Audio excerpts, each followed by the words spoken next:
We are back. Sam Seder on the Majority Report on the phone. It's a pleasure to welcome the editor-in-chief of Kaiser Health News, a New York Times op-ed contributor, and the author of An American Sickness, How Healthcare Became Big Business and How You Can Take It Back. Elizabeth Rosenthal, welcome to the program. Thanks for having me. So let's start with as luck would have it, the Trump administration makes what I would consider a very dubious political decision, and perhaps an even greater, even more dubious legal decision in weighing in against the U.S. government, I guess, in this Fifth Circuit case regarding the Affordable Care Act. Characterize what the argument is here in that Fifth Circuit and what the implications would be if the plaintiffs prevail.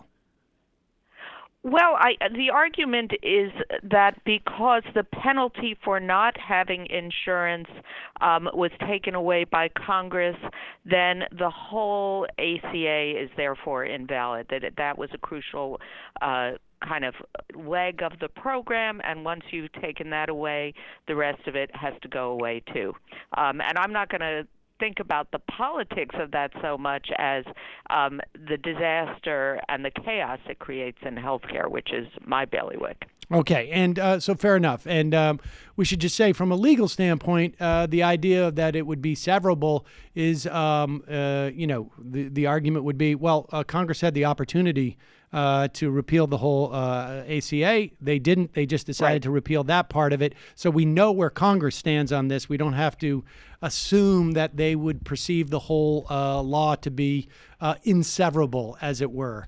Okay. Absolutely, and the administration is of course using its notion of very expanded executive powers to basically go against what Congress has done.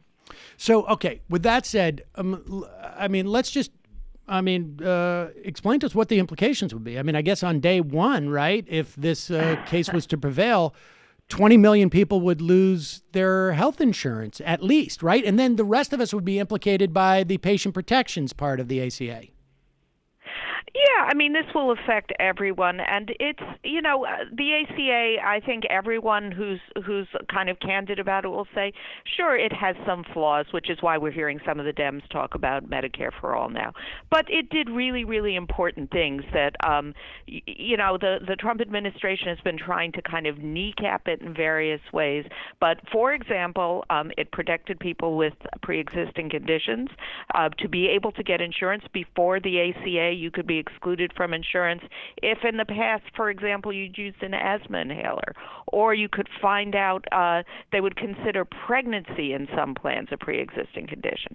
So that was really important. Another thing is that it was behind the Medicaid expansion, through which tens of millions of people got insurance, which was really important. Another thing it did was to standardize plans, to basically make illegal junk insurance plans where you could think, oh, yeah, I have insurance, and then suddenly you go to a hospital and you realize, oh, it's not for emergency room care, or, oh, it doesn't cover pregnancy.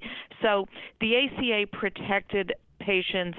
Its full name, we always think about it as the Affordable Care Act, but it was the Affordable Care and Patient Protection Act. Right. It protected all of us in really important ways, and those protections from business abuses, or what I think of as the business abuses that are common in our healthcare system, would basically dissipate instantaneously. Yeah, that raises a good point. It's one I try to make a lot. The PPACA is the official, sort of acronym of the patient protection, and everything you just listed was the patient protection part of the bill. Yet we call it the ACA. And in many respects, I think that's why it was so hard for it. And I know this is not your purview, the politics of it, but I think that was so hard for people to sort of appreciate the bill, because the PP part of it is really a huge leap forward for health insurance. And so, absolutely. But let's talk about the cost, because your book is basically breaks down why our healthcare system is so expensive. It is $3 trillion a year that it costs essentially Americans, either out of their pockets or their employers' pockets or out of the government's pockets. We, as an American society, spend $3 trillion a year, which dwarfs just about everywhere. Well, not just about everywhere else, right? I mean, per capita. So it's the same as the economy of France. That's crazy, isn't it? It's crazy. And so let's talk about like where do you start in terms of maybe, I guess, if it's possible to do it, but in descending order of where the inefficiency exists that creates this this outsized cost. Well, in many ways, it's the fact that we've given over healthcare to a market, and it's a highly dysfunctional market. So the conclusion of the book, and what I realized, which I hadn't quite gelled before writing it, was that what's happened in the U.S. is we've allowed business considerations to drive our healthcare, and health is on the back burner. So what are our values in healthcare? How do we judge healthcare institutions, pharmaceutical companies, device makers, return on investment, efficiency, profit? Well, what are the values of healthcare? They're like caring, curing, talking to people. Those have kind of dissipated. They're on the back burner. And so when we say, hey, we want to get to a place, health reform is about patient-centered, evidence-based care. I mean, what other kind of health care could there be? And I think the answer is in the U.S., it's business-driven, it's profit-driven, and that's a big problem. And I'm not saying you have to, everyone should be Mother Teresa or we should do away with all profit in health care, but I think it's so out of control now, and we see this when we look at the prices in our country compared to the prices in every other country and what all of the members of the healthcare industry have been able to get away with in terms of what they charge. I just did a story looking at insulin pricing. $275 a vial for Humalog in our country, about $50 in Germany, even less in France and England. Now, why is that? Same medicine? Because we trust in the market, and the market in this case just hasn't delivered. Well, all right. So there's so let's talk about that, because you talk in your book about a dynamic where where competition's supposed to kick in, as it were, and it oddly enough, competition kicks in, and all it does is it just sort of like somehow rises the price of everything. Yeah, there's a phenomenon that's pretty unique to healthcare called sticky pricing, which is a nice term, where basically what happens is there'll be a few competitors in the field, and instead of them kind of competing with each other and driving prices down, one will try to raise the price of a drug or a hospital service, $1,000 or something like that, and the other two will look at each other and go, "Oh wow, it worked. They're getting away with it," and so everyone raises their prices.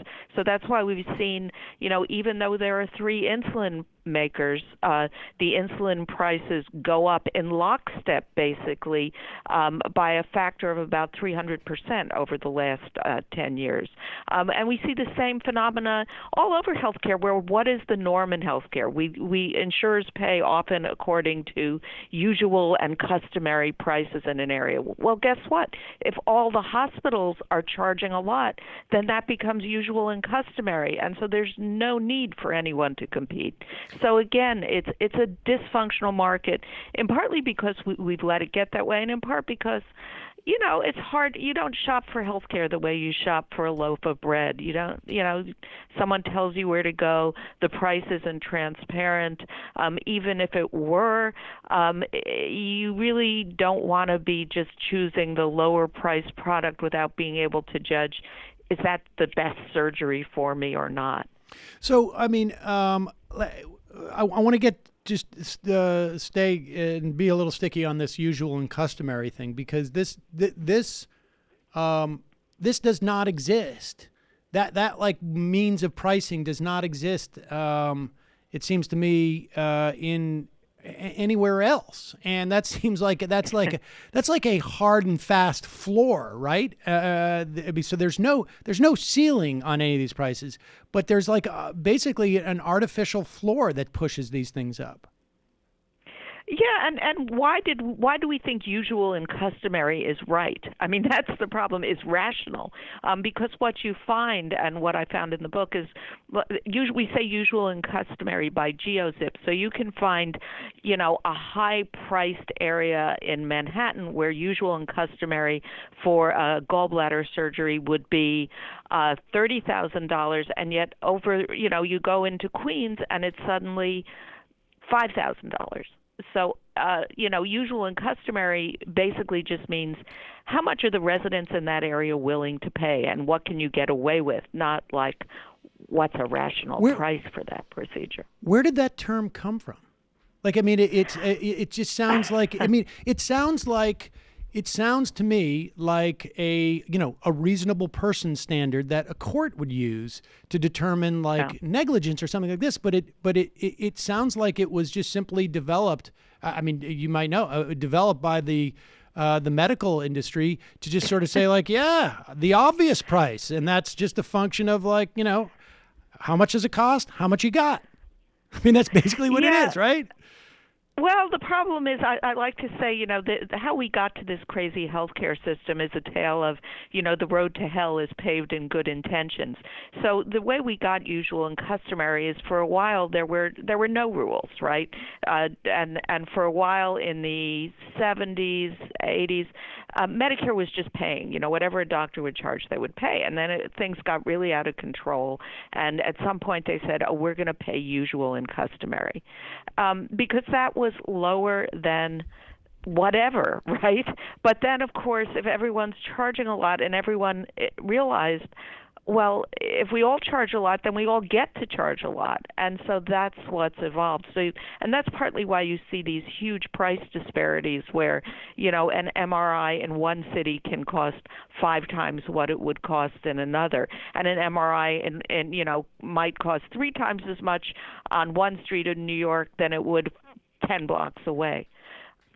So the other dynamic, which I find fascinating, and this is a relatively, I think, recent phenomena, because insurance companies are now, and maybe this was the case state to state, but at least from a federal standpoint, insurers are limited in terms of profits to, I think it's 20% essentially, or I should say that their premiums, 80% of premiums need to go towards providing care for people. So there's an incentive for insurance companies to do the absolute opposite of what we would anticipate for them to do, which is to negotiate prices down, but they actually benefit by prices going up. Right. A piece of 20% of a big pie is better than 20% of a small pie. And again, that's kind of the road to hell paved in good intentions. What happened before was a lot of insurers were only spending, maybe 60% of premiums on care, and everyone said, "Oh, that's bad, right?" Of course.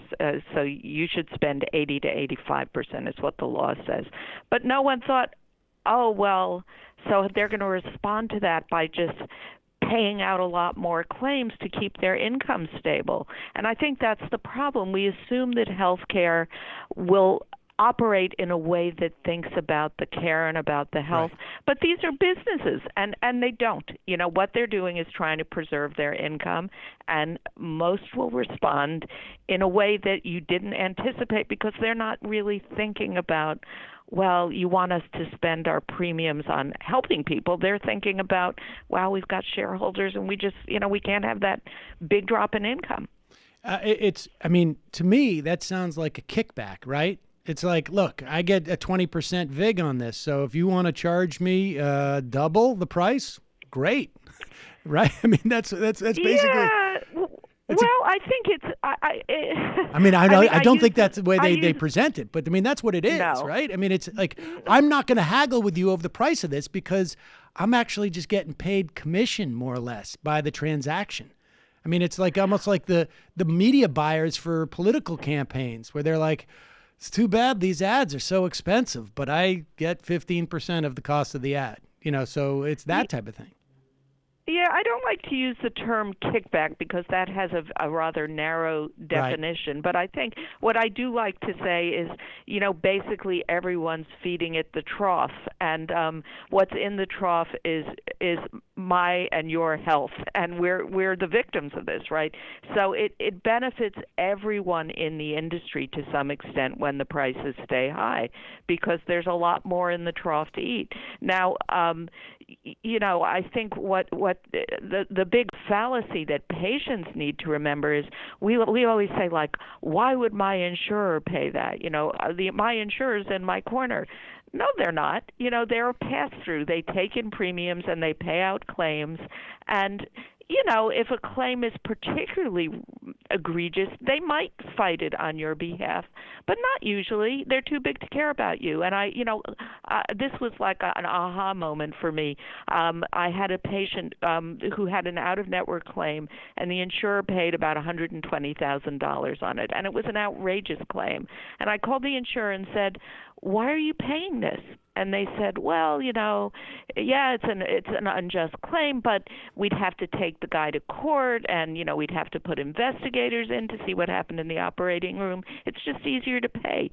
So for individual cases, it's usually easier for them to pay. And they give you, those annoying notes about, like, they charged you $15,000 and we negotiated down on your behalf to $12,000, but the actual price should probably be about $1,000 for a lot Right. of those things. So they're not in your corner. They're businesses. So the other problem we have, aside from a pharmaceutical industry, which jacks up prices completely untethered to the cost of these things, and there's certain patent protections and whatnot, but we also have the consolidation of hospitals and sort of like Right.